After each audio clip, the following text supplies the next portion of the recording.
Antes que qualquer espada fosse levantada, antes que qualquer conspiração fosse revelada, um erro silencioso já havia começado a destruir um reino inteiro por dentro.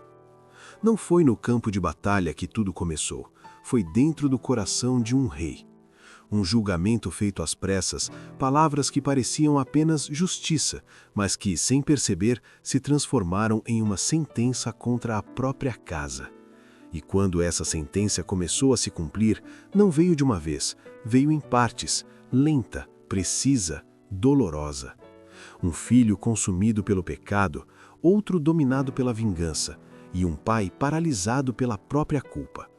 O silêncio de Davi não era apenas ausência de ação, era o terreno perfeito para o caos crescer. E enquanto o palácio ainda parecia em paz, nas sombras, algo perigoso estava sendo formado. Porque quando a justiça é ignorada, a consequência não apenas chega, ela cobra, e cobra caro.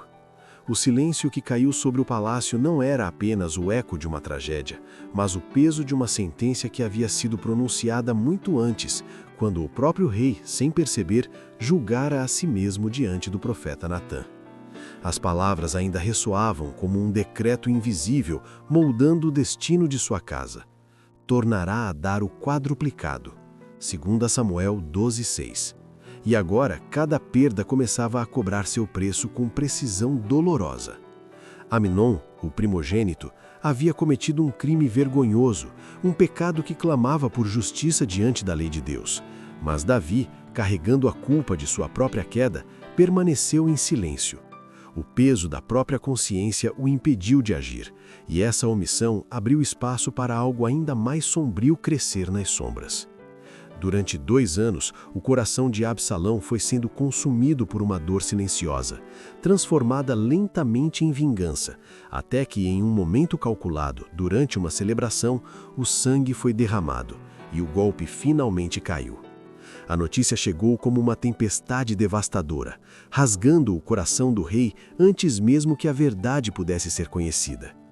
Absalão feriu a todos os filhos do rei, e nenhum deles ficou. 2 Samuel 13:30. Davi se levantou em desespero, rasgando suas vestes e lançando-se ao chão, enquanto o lamento enchia os corredores como um grito de dor irreprimível. Seus servos, tomados pelo mesmo horror, também rasgaram suas roupas, e o palácio foi tomado por um choro profundo, um choro que parecia não ter fim. Mas então, em meio ao caos, a verdade começou a emergir. Os filhos do rei retornaram, vivos, abalados, e revelaram que apenas Amnon havia sido morto. Ainda assim, o alívio não apagava a dor, pois a perda era real e a divisão dentro da própria casa do rei havia se tornado irreversível.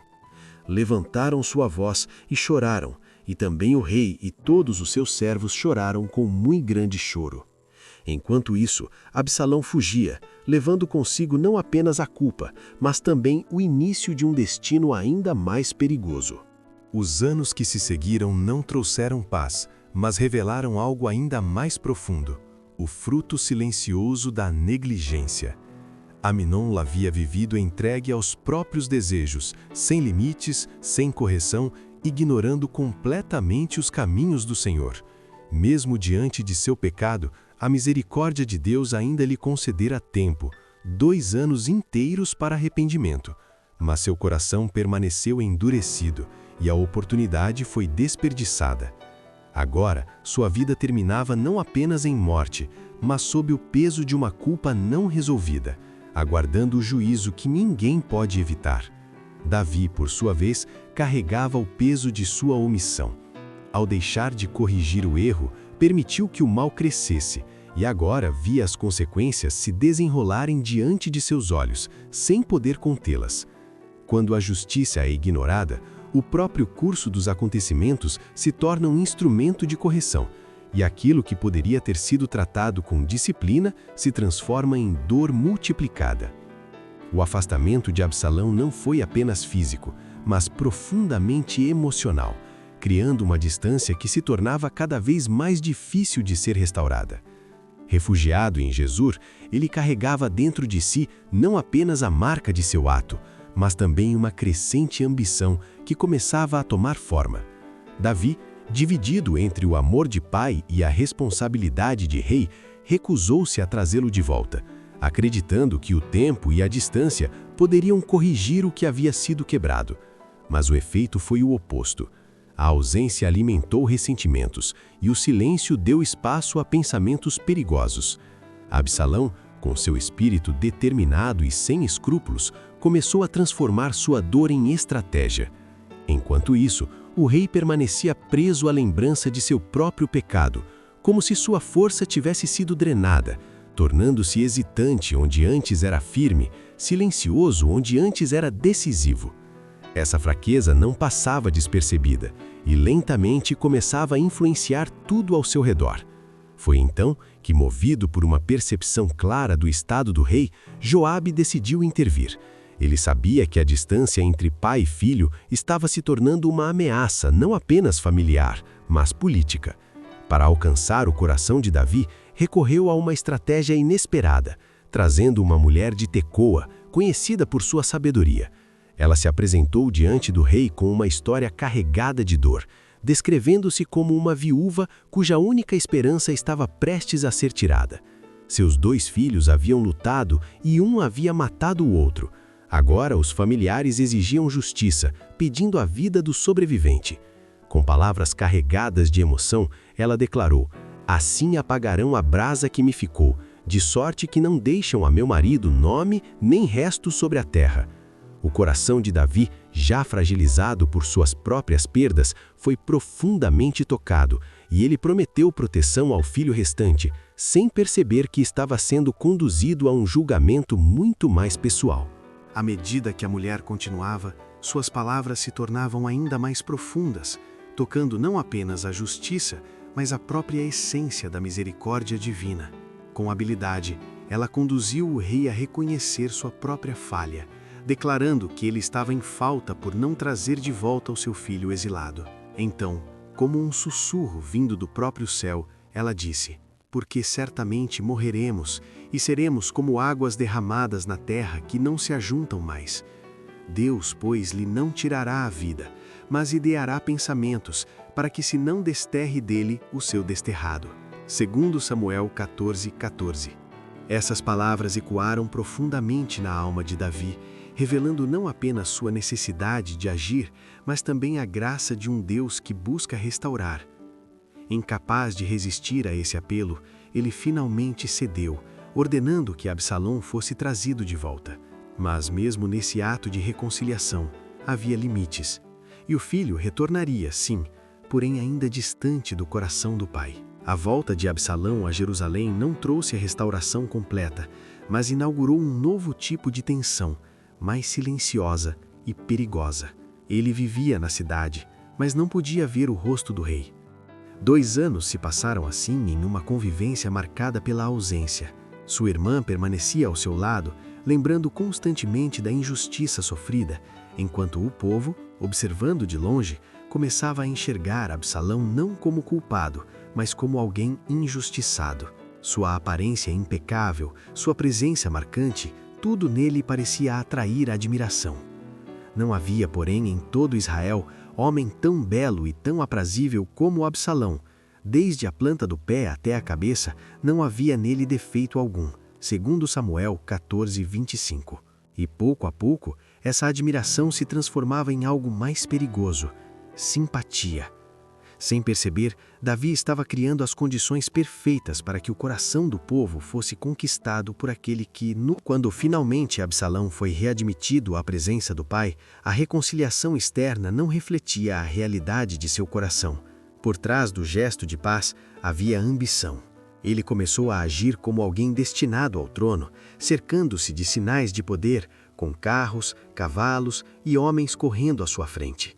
Enquanto Davi se afastava cada vez mais da vida pública, buscando refúgio na solidão, Absalão fazia exatamente o oposto, aproximando-se do povo, ouvindo suas dores, compartilhando suas frustrações. Ele se posicionava estrategicamente à porta da cidade, onde os que buscavam justiça passavam. Com palavras suaves e gestos calculados, conquistava cada coração. Os teus negócios são bons e retos, porém não tens quem te ouça da parte do rei. E então, com uma falsa humildade, plantava uma ideia perigosa. Ah, quem me dera ser juiz na terra, para que viesse a mim todo homem que tivesse demanda ou questão, para que lhe fizesse justiça. Assim, dia após dia, ele roubava o coração do povo, não com força, mas com sedução silenciosa. O nome de Absalão começou a ecoar pelas ruas como um sussurro que rapidamente se transformava em aclamação.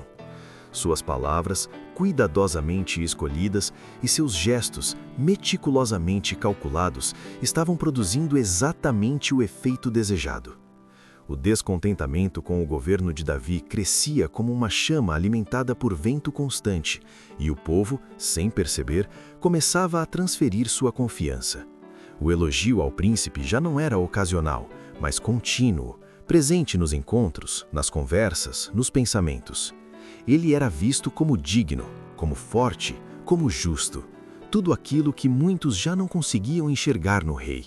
E assim se cumpria silenciosamente o que estava escrito. Assim furtava Absalão o coração dos homens de Israel. Enquanto isso, Davi permanecia alheio, interpretando os sinais de grandeza do filho como honra à sua própria casa, sem perceber que, por trás daquela aparência de lealdade, uma revolução já havia começado a tomar forma. Quando o terreno estava preparado, Absalão avançou para o próximo passo com uma precisão inquietante. Mensageiros foram enviados secretamente por todas as tribos, alinhando alianças, organizando apoios, estabelecendo conexões que sustentariam a rebelião. E então, revestindo seus planos com uma aparência de devoção, ele apresentou ao pai um pedido aparentemente inocente. Deixa-me ir pagar em Hebrom o meu voto que votei ao Senhor. Suas palavras carregavam um tom de piedade, lembrando um compromisso feito nos dias de exílio. Se o Senhor outra vez me fizer tornar a Jerusalém, servirei ao Senhor. O coração de Davi, sedento por sinais de restauração, se alegrou com aquilo que parecia ser um retorno sincero à fé. Sem suspeitar, concedeu-lhe a permissão e ainda o despediu com sua bênção. Mas aquele gesto, que parecia espiritual, era na verdade o selo final de uma conspiração cuidadosamente construída. A fé estava sendo usada como disfarce, e o altar se tornava palco de traição. Ao chegar em Hebrom, o plano se desdobrou rapidamente. 200 homens partiram com Absalão, convidados em simplicidade, sem qualquer conhecimento do que estava prestes a acontecer. Eles caminhavam confiantes, acreditando estar participando de algo legítimo, sem imaginar que estavam sendo conduzidos ao centro de uma revolta contra o próprio rei. Logo, Absalão chamou Aitófel, conselheiro de Davi, cuja sabedoria era respeitada como a de um oráculo. Sua adesão à causa não apenas fortalecia a conspiração, mas dava a ela uma aparência de inevitabilidade. Quando alguém como Aitófel se posicionava, muitos seguiam sem questionar. A influência dele atraiu homens importantes, líderes, vozes de peso. Então, o som da trombeta rompeu o silêncio e a notícia se espalhou como fogo. Absalão era rei. E à medida que a declaração ecoava, multidões começavam a se juntar a ele, selando uma rebelião que agora já não podia mais ser escondida. Em Jerusalém, a notícia caiu como um golpe direto ao coração. Davi despertou abruptamente para uma realidade que jamais imaginara enfrentar. Seu próprio filho, aquele a quem amara profundamente, estava agora à frente de um movimento para tomar o trono, e talvez sua própria vida. Por um instante, o peso da dor quase o paralisou, mas então algo dentro dele despertou. Como nos dias antigos, quando enfrentava gigantes e guerras, ele reuniu forças para agir. Absalão estava perto, a apenas alguns quilômetros, e o tempo era curto. A decisão precisava ser tomada rapidamente. Ele olhou para Jerusalém, a cidade que amava, formosa de sítio e alegria de toda a terra, e seu coração se apertou ao imaginar aquela terra sendo tomada por sangue. Ele poderia lutar, poderia resistir, poderia transformar a cidade em campo de batalha, mas escolheu outro caminho, um caminho mais difícil, mais silencioso, mais doloroso. Com o coração pesado, Davi decidiu deixar Jerusalém. Não por fraqueza, mas por um senso profundo de responsabilidade. Ele não permitiria que a cidade escolhida por Deus fosse palco de destruição por sua causa. Ao sair, não estava apenas fugindo, estava entregando o desfecho nas mãos do Senhor. Enquanto atravessava os portões, acompanhado por um povo entristecido, o cenário parecia um funeral vivo. Cada passo era carregado de dor, cada olhar refletia incerteza. Sua guarda pessoal o seguia fielmente, homens que haviam escolhido permanecer ao seu lado mesmo diante do perigo. Entre eles estava Itai, o geteu, um estrangeiro que agora demonstrava uma lealdade que muitos israelitas haviam abandonado. Davi, com humildade, tentou poupá-lo. "Por que irias tu também conosco?" Mas a resposta veio firme, carregada de compromisso. "Vive o Senhor, e vive o Rei meu Senhor. Seja para a morte, seja para a vida, aí certamente estará também o teu servidor." E naquele momento, em meio à traição, a fidelidade ainda encontrava seu lugar. A caminhada continuou, e ao atravessarem o ribeiro de Cedron, uma nova cena trouxe um misto de esperança e conflito. Zadok e os levitas se aproximavam, trazendo consigo a arca do concerto de Deus. Para muitos, aquilo era um sinal claro de que o Senhor estava com eles, uma garantia de vitória, um símbolo de proteção. Por um instante, o coração de Davi se encheu de expectativa, mas logo pensamentos mais profundos o alcançaram. Ele sabia que não podia agir movido por interesse pessoal. A arca não era um objeto de conveniência, mas o símbolo da presença divina, estabelecida em Jerusalém por vontade do próprio Deus. E então, com uma decisão que revelava submissão genuína, ordenou que a arca fosse levada de volta. "Se achar graça nos olhos do Senhor, ele me tornará a trazer.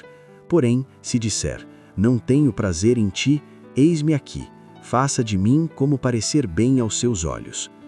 Ali, naquele momento, Davi não lutava por um trono, mas pela restauração de seu relacionamento com Deus.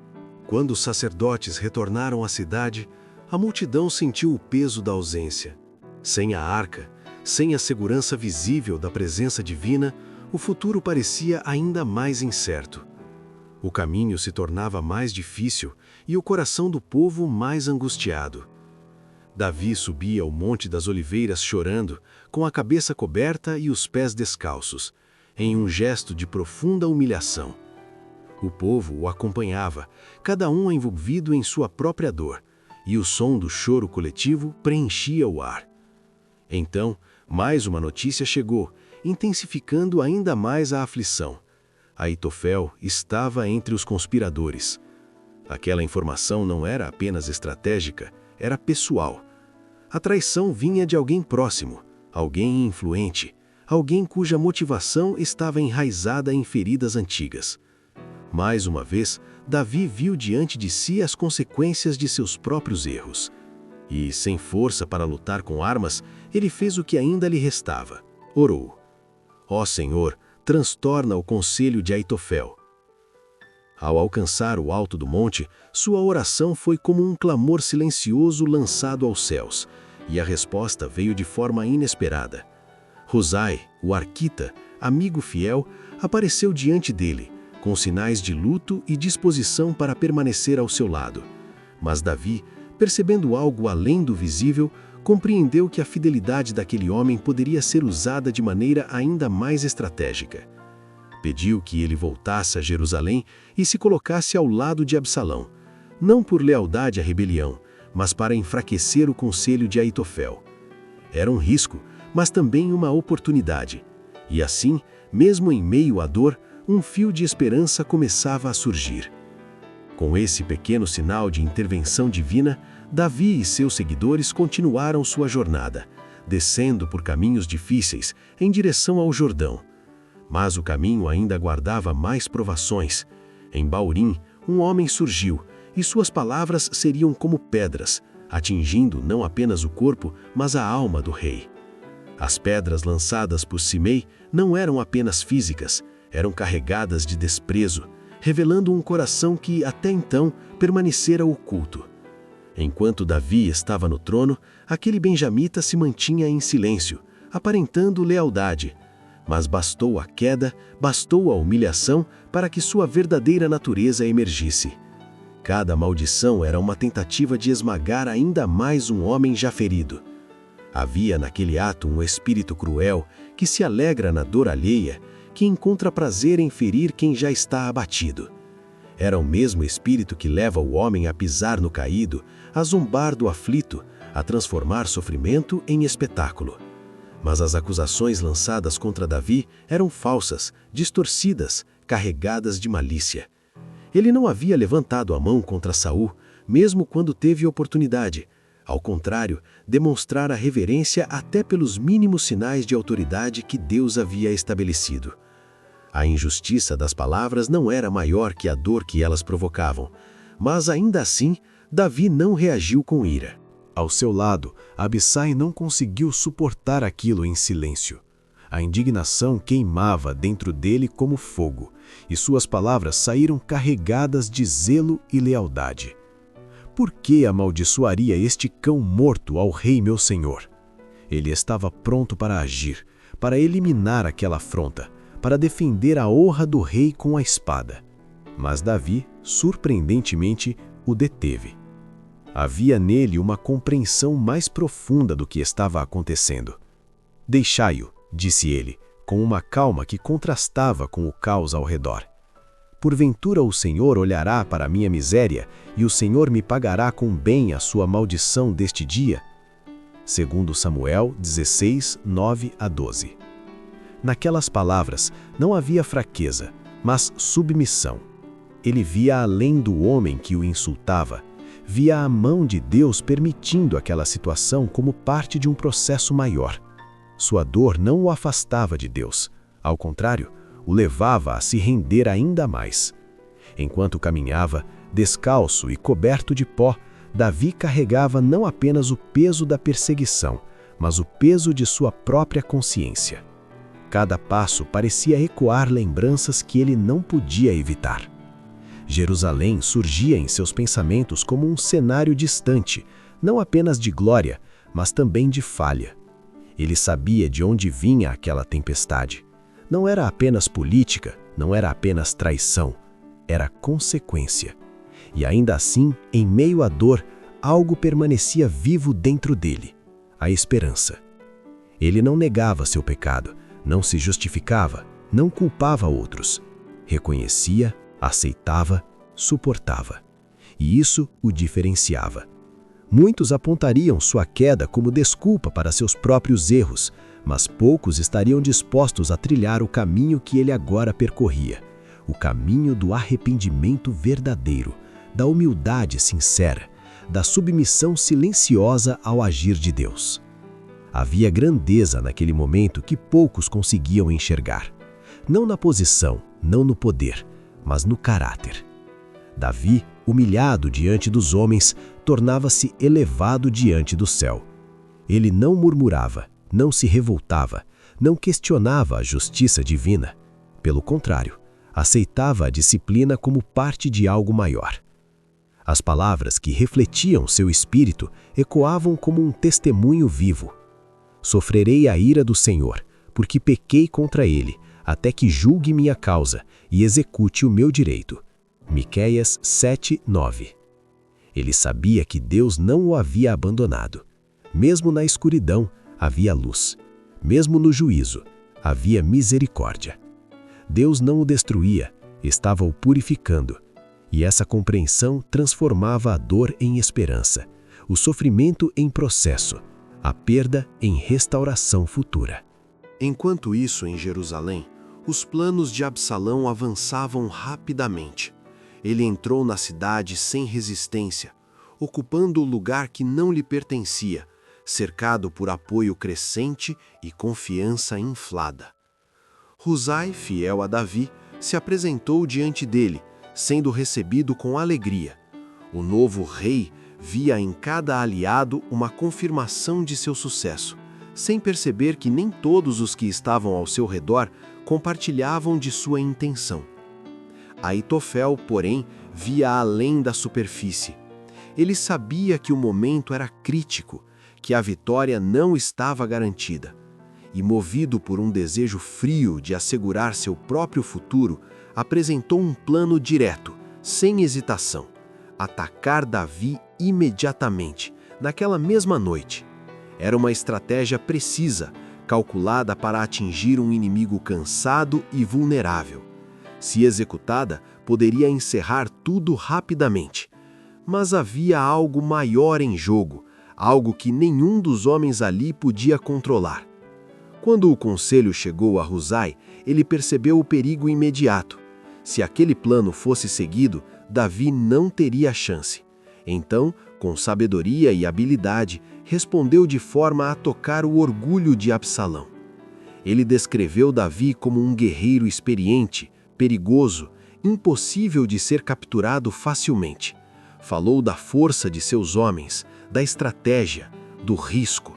E então apresentou uma alternativa que parecia grandiosa e irresistível: reunir todo Israel, formar um exército imenso e ir pessoalmente à batalha, esmagando qualquer resistência. A ideia era grandiosa, apelava ao ego, prometia glória, e funcionou. Melhor é o conselho de Husai, 2 Samuel 17:14, disseram. Mas por trás daquela decisão havia algo invisível. O Senhor o ordenara para aniquilar o bom conselho de Aitofel. Deus estava agindo, silenciosamente, direcionando os acontecimentos para um propósito maior. Aitofel percebeu imediatamente o que havia acontecido. Não era apenas uma discordância, era o início do fim. Ele viu com clareza o desfecho que se aproximava, entendeu que a oportunidade havia sido perdida e que a causa de Absalão estava condenada. Sem esperança, sem retorno, tomou uma decisão final. Voltou para sua casa, colocou tudo em ordem e tirou a própria vida. Assim terminou a trajetória de um homem considerado sábio, mas que nunca buscou a verdadeira fonte da sabedoria. Sua história se encerrou como um alerta silencioso. Inteligência sem temor a Deus conduz à destruição. As promessas do pecado podem parecer atraentes, mas seu fim é sempre o mesmo. O salário do pecado é a morte. Romanos 6:23. Enquanto isso, Husai não perdeu tempo. Sabendo que cada momento era precioso, enviou uma mensagem urgente a Davi, alertando-o sobre o perigo iminente. Era necessário agir imediatamente, atravessar o Jordão naquela mesma noite, escapar antes que fosse tarde. A mensagem chegou, e mesmo exausto, mesmo carregando o peso emocional de tudo o que havia acontecido, Davi se levantou novamente. Não havia espaço para hesitação. Guiando seu povo, homens, mulheres, crianças, atravessaram o rio na escuridão da noite, enfrentando o desconhecido com fé. E quando a manhã chegou, um detalhe revelou o cuidado invisível de Deus. Nem ainda faltava um só que não passasse o Jordão. 2 Samuel 17:22. Em meio à traição, à dor, à perda, a mão de Deus ainda conduzia, ainda protegia, ainda preservava. Refugiado em Maanaim, Davi encontrou não apenas abrigo, mas um novo fôlego para continuar. A cidade, fortificada e cercada por montanhas, oferecia proteção natural, enquanto o povo, fiel, se aproximava com gestos de lealdade. Chefes de tribos trouxeram provisões, recursos, apoio, sinais de que, mesmo em meio à crise, Deus ainda movia corações. Ali, o rei reorganizou suas forças, não como um homem derrotado, mas como alguém que compreendia que ainda havia uma batalha a ser enfrentada. Enquanto isso, Absalão, impetuoso e confiante em sua aparente vantagem, atravessou o Jordão com seu exército numeroso. Seus homens eram muitos, mas faltava-lhes disciplina, experiência, direção. Ele nomeou Amasa como comandante, buscando consolidar sua liderança. O confronto era inevitável. 2 exércitos se preparavam, um sustentado pela experiência e fidelidade, outro pela ambição e impulso. Davi organizou suas tropas com sabedoria, dividindo-as sob o comando de Joabe, Abisai e Itai. Ele desejava liderar pessoalmente, como fizera em tantos outros combates, mas seus homens se opuseram firmemente. Sabiam que sua vida era preciosa demais para ser arriscada naquele momento. Não sairás, insistiram, reconhecendo que a presença do rei valia mais do que qualquer estratégia no campo de batalha. Davi cedeu, mas ao ver seus homens partirem, seu coração não estava focado na vitória, nem no trono, nem na própria sobrevivência. Seu pensamento estava em Absalão. Quando Joabe passou diante dele, pronto para liderar, o rei se inclinou e, com voz carregada de emoção, deu uma ordem inesperada. Brandamente tratai por amor de mim ao mancebo, a Absalão. A mesma ordem foi repetida aos outros líderes. Naquele instante, o pai falou mais alto que o rei, e essa escolha ecoaria no desfecho da batalha. O campo de combate foi um bosque denso, próximo ao Jordão. Um cenário que favorecia os experientes e confundia os despreparados. O exército de Absalão, embora numeroso, se perdeu entre árvores, terrenos irregulares e pântanos ocultos. A desordem tomou conta e aquilo que parecia força se transformou em fraqueza. Os soldados de Davi, acostumados à guerra, avançaram com precisão, e o resultado foi devastador. Houve ali uma grande derrota de 20.000, segundo Samuel 18:7. A batalha terminou não com glória, mas com caos. E no meio da fuga, Absalão tentou escapar montado em seu mulo, mas ao passar sob os galhos de uma grande árvore, sua cabeça ficou presa, e o animal seguiu adiante, deixando-o suspenso entre o céu e a terra, indefeso, sozinho, entregue ao destino que ele mesmo havia construído.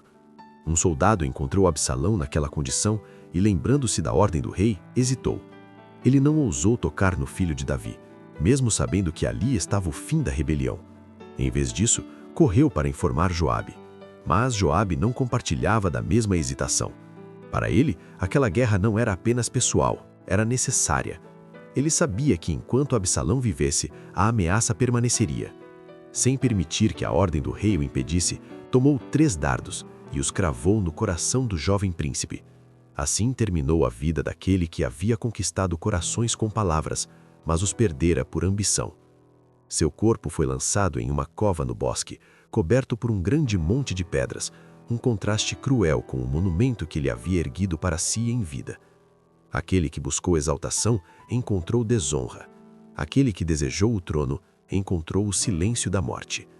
A vitória foi selada, e o som da trombeta chamou o exército de volta. A perseguição cessou, e mensageiros foram enviados com urgência para levar as notícias ao rei. Em Jerusalém, ou melhor, à porta da cidade onde Davi aguardava, olhos atentos observavam o horizonte. Um homem corria, depois outro. O primeiro foi reconhecido, Ahimaás, filho de Zadok. Este é homem de bem e virá com boas novas, disse o rei, tentando se apegar à esperança. Ahimaás chegou, prostrou-se e anunciou a vitória. Bendito seja o Senhor, que entregou os homens que levantaram a mão contra o rei. Mas para Davi, havia apenas uma pergunta que importava. Vai bem com o mancebo? Com o Absalão? A resposta veio evasiva, incompleta. Então, o segundo mensageiro chegou, e com ele, a verdade que não podia mais ser ocultada. Sejam como aquele mancebo os inimigos do rei, declarou o mensageiro. E, naquele instante, o mundo de Davi pareceu desmoronar. Ele não perguntou mais nada, não falou de vitória, não celebrou o livramento, não reconheceu o fim da rebelião. Apenas se retirou, subindo a câmara acima da porta e ali, sozinho com sua dor, começou a chorar. Suas palavras ecoaram como um lamento que atravessava o céu. Meu filho Absalão, meu filho Absalão, quem me dera que eu morrera por ti. Segundo Samuel 18:33. Era o clamor de um pai, não de um rei. Um grito que carregava amor, arrependimento, perda e uma dor que nenhuma vitória poderia apagar. Quando o exército retornou esperando celebração, encontrou silêncio. As aclamações morreram nos lábios, as bandeiras foram abaixadas e os soldados entraram na cidade como quem volta derrotado. A vitória havia se transformado em vergonha, porque o rei chorava. O povo sussurrava, sentindo o peso daquele momento. Aqueles homens haviam arriscado suas vidas, haviam lutado, haviam vencido, mas não havia alegria, apenas luto. Muito triste está o rei por causa de seu filho. 2 Samuel 19:2. E assim, aquilo que deveria ser um dia de triunfo, tornou-se um dia de tristeza profunda. O amor de Davi por Absalão, embora verdadeiro, estava obscurecendo o valor daqueles que haviam permanecido fiéis. Joabe, ao ver aquilo, não conseguiu permanecer em silêncio. Com passos firmes, entrou na presença do rei e falou com dureza, sem suavizar suas palavras. Ele expôs a realidade de forma direta, quase cruel. O rei estava desonrando aqueles que o salvaram, valorizando mais aquele que o traiu do que os que o defenderam. Suas palavras cortaram como lâminas, mas carregavam verdade. Se não saíres, nenhum só homem ficará contigo esta noite. Era um alerta, um chamado à responsabilidade. E Davi ouviu. Mesmo com o coração quebrado, ele reconheceu que precisava agir. Desceu então à porta da cidade e se colocou diante do povo. Ali, com esforço, reuniu forças para falar, para reconhecer, para restaurar a honra de seus homens. Porque, mesmo na dor mais profunda, ainda havia um reino a ser sustentado. E agora, depois de tudo isso, fica uma pergunta que ecoa mais alto do que qualquer batalha. O que estamos fazendo com as escolhas que tomamos em silêncio? Porque essa história não termina apenas em dor, ela revela que cada decisão, cada omissão, cada atitude escondida constrói um destino que ninguém pode evitar. Se essa mensagem falou com você, se em algum momento você sentiu esse peso, essa reflexão, então não ignore isso. Aproveite agora para deixar o seu like, porque isso ajuda essa mensagem a alcançar ainda mais pessoas que precisam ouvir essa verdade. Se inscreva no canal e ative o sininho, porque aqui cada vídeo é uma jornada que não apenas conta histórias, mas transforma vidas. Muito obrigado por assistir até aqui. E lembre-se, às vezes, o maior campo de batalha está dentro de nós.